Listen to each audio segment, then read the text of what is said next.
G'day, Zane here, and happy Wednesday to you.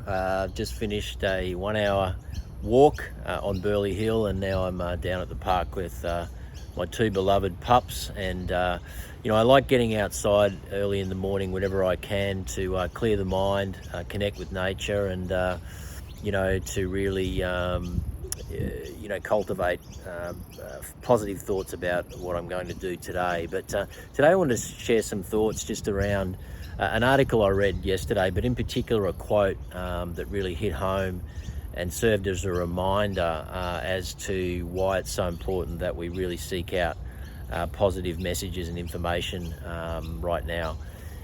It's a quote by Ralph Waldo Emerson. You may have heard it before, but again, it was just a reminder as to why it's so important that we really fill our mind with the right information every day. And the quote is, "You become that which you think about all day long."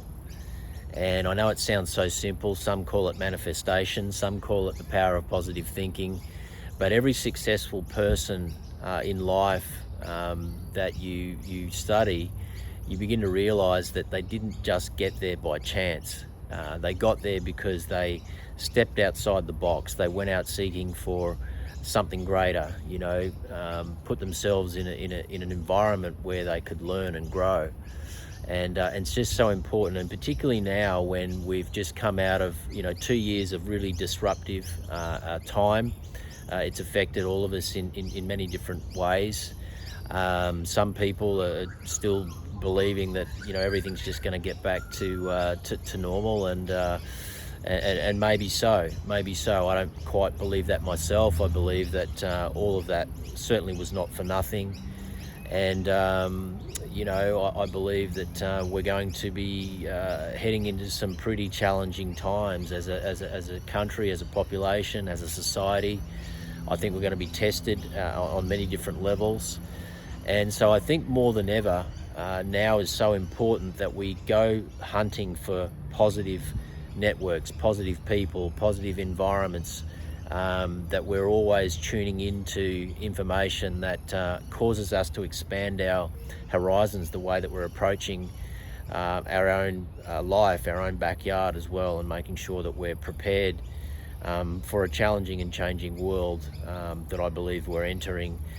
Economically, I believe societally as well, there's going to be a lot of disruption.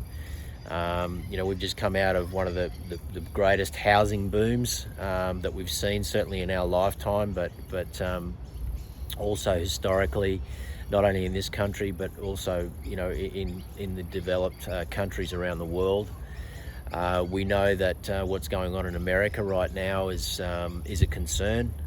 We have inflation that's out of control. We see it ourselves every single day at the petrol pump, at the supermarket. The wealth gap is growing more and more and more between the haves and the have-nots.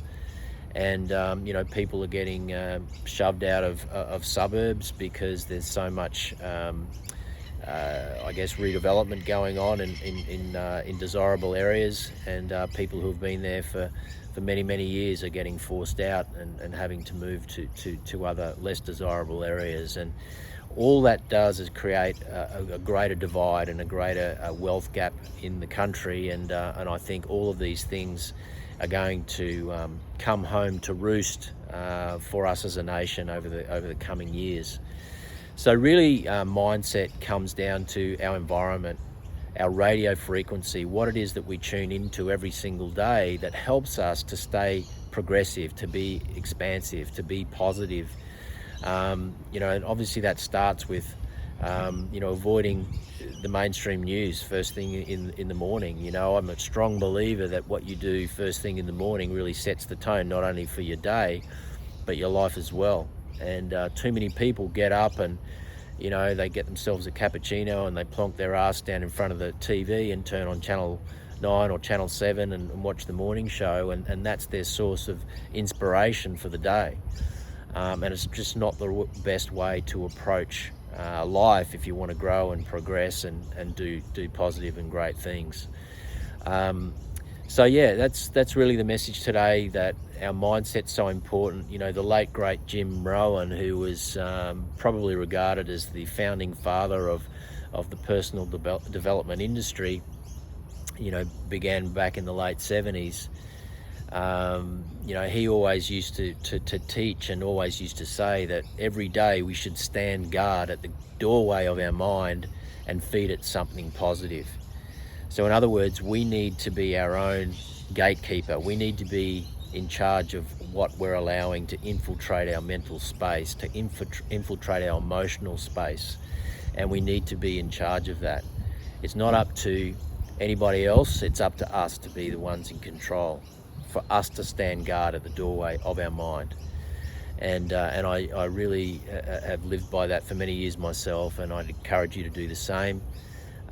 Because when we start to do that, we start to operate at a different level of frequency, and from that space we can start to achieve those personal goals, to get our finances in order, to, you know, make the right moves in terms of you know, career changes, and we just become much more intuitive in our approach in terms of making good decisions. And you know, my wife and I have just gone through a period of, you know, probably 18 months where we've had to make some difficult but well thought out decisions on our direction and where we're going, having pretty much been doing the same thing for the last 15 years or so. So I'll share more about that as time goes on, but really today it was just a short message to always stand guard at the doorway of your mind. Realize that what you think about every single day is what you become. So now's the time to really tune in to those positive things and to become progressive, expansive in your approach to your own life, in whatever area it is that you know needs some help and assistance. So that's my message today. This is Zane signing out. Thanks for watching. Stay strong, live well, and I'll see you in the next video. Bye for now.